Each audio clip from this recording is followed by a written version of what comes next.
کہ خفیہ نکاح کرنا کیسا ہے۔ ایک شخص ہے وہ شادی شدہ ہے، اس کے بچے بھی ہیں، ایک عورت ہے وہ بیوہ ہے، اس کے بچے بھی ہیں، تو اس خوف سے کہ کہیں آپس میں گناہ نہ ہو جائے وہ نکاح کرنا چاہتے ہیں اور پوشیدہ طور پہ اس کو رکھنا چاہتے ہیں، پھر کبھی موقع ملا تو ظاہر کریں گے ورنہ چاہیں گے تو ختم ہی کر دیں گے۔ کیا حکم شرع ہوگا؟ دیکھیں، ہماری شریعت جو ہے وہ نکاحوں کو خاص طور پہ خفیہ رکھنے کو ناپسند کرتی ہے، اگرچہ اس کے اعلان کا مطلب یہ نہیں ہے کہ خفیہ نہ رکھیں، اعلانیہ کریں۔ اس کا مطلب یہ نہیں ہوتا کہ آپ مسجد میں اعلان کریں یا بہت سارے لوگوں کے درمیان کریں۔ اعلان کا مطلب ہوتا ہے دو گواہوں کی موجودگی کم از کم ہونی چاہیے، ایجاب و قبول ہو جائے، دو گواہ موجود ہوں، قاضی بھی وہ کہہ رہے تھے کہ ہم رکھ لیں گے، تو یہی اعلانیہ نکاح ہوتا ہے۔ لیکن ہمارے معاشرے میں جو اس قسم کا نکاح ہے جو اپنے رشتہ داروں سے چھپایا جائے، قریبی لوگوں سے چھپا کر کیا جائے، اس کو خفیہ نکاح کہتے ہیں،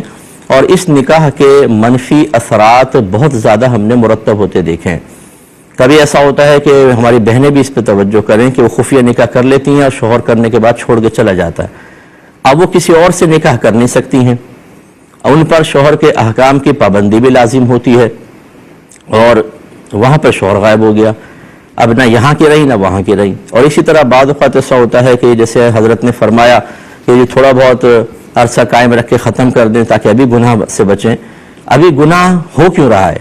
جب آپ شادی شدہ ہیں، آپ کی زوجہ موجود ہے، آپ کو گناہ کا تو کوئی امکان ہی نہیں ہونا چاہیے، لیکن وہ ایک نفس کی خواہش، اب اس میں ہوتا ہے کہ نکاح کر لیں گے، پھر سامنے والی بعض اوقات عورت ہوتی ہے، وہ کہتی ہے کہ مجھے ساتھ رکھو، اور بلکہ اس نکاح کا اعلان کرو، کب تک چھپا کر رکھو گے ورنہ میں تمہارے بیوی بچوں کو سب کچھ بتا دوں گی۔ اس وقت پھر انسان کو احساس ہوتا ہے کہ یہ میں نے کیا کر دیا تھا۔ پھر یقینی سی بات ہے کہ جو سیلری ہوگی اس کا ایک حصہ اس بیوی کو دینا پڑے گا، اور دوسرا چاہے آپ نے خفیہ نکاح کیا ہو، نان نفقت اس کا بھی لازم ہے۔ تو پھر جب یہ جوش ختم ہوتا ہے، اس کے بعد جب آدمی عالم ہوش میں آتا ہے تو اکثر اس قسم کے نکاح کے ہم نے منفی اثرات مرتب ہوتے دیکھے ہیں، اس لیے بہت بہتر ہے کہ یہ نکاح اس طرح نہ کیے جائے، سب کو بتایا جائے۔